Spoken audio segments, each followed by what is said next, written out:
दोस्तों आप किसी न किसी वजह से एक्सेल शीट में फार्मूला को डिलीट करना चाहते हैं लेकिन आप नहीं कर पाते, तो ऐसी आपकी रिक्वायरमेंट है, आपको डिलीट करना है एक्सेल शीट में फार्मूले को।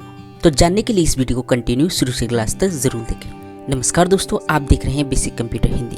दोस्तों जैसे कि एक्सेल शीट के अंदर फार्मूला लगाए, जैसे कि यहाँ पर मल्टीप्लाई का फार्मूला लगाए एंड यहाँ पर एक टोटल का फार्मूला लगाए। आपको यहाँ पर फार्मूला उठाना है तो आपको करना क्या है दोस्तों, सिंपल सा उस वैल्यू को सिलेक्ट करना है जिसमें आपको फार्मूला उठाना है। तो यहाँ पर फार्मूला लगाए तो सिंपल से हम इस वैल्यू को सिलेक्ट करेंगे। दोस्तों सिलेक्ट करने के बाद यहाँ पर है कॉपी, या फिर आप राइट बटन क्लिक करेंगे तो आप कॉपी कर सकते हैं। तो सिंपल से हम कॉपी कर लेते हैं। कॉपी करने के बाद आपको फिर से यही पर कर्सर रखना है, आपको कर्सर कहीं नहीं रखना है। एंड यहाँ पर है पेस्ट फंक्शन और नीचे है पेस्ट स्पेशल।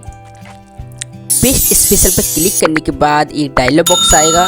यहाँ पर आपको क्या करना है, वैल्यू वाले को सिलेक्ट करना है और ओके पे क्लिक कर देना है।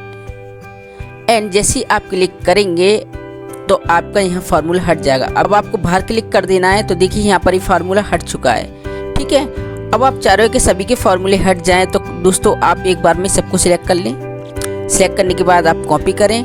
कॉपी करने के बाद यहाँ पर पेस्ट पर जाएंगे, पेस्ट स्पेशल, यहाँ पर वैल्यू वाले को आप सिलेक्ट कीजिए एंड यहाँ पर ओके पे क्लिक कर दीजिए और फिर कंट्रोल डी दबाएं। कंट्रोल डी दबाने के बाद आपके ये सारे फार्मूले हट जाएंगे। फार्मूले को डिलीट करते हैं। आई होप आपको वीडियो काफ़ी हेल्पफुल लगा दोस्तों। इसी तरह की हेल्पफुल वीडियो के लिए हमारे चैनल पर बने रहिए। Okay friend, thanks and bye bye.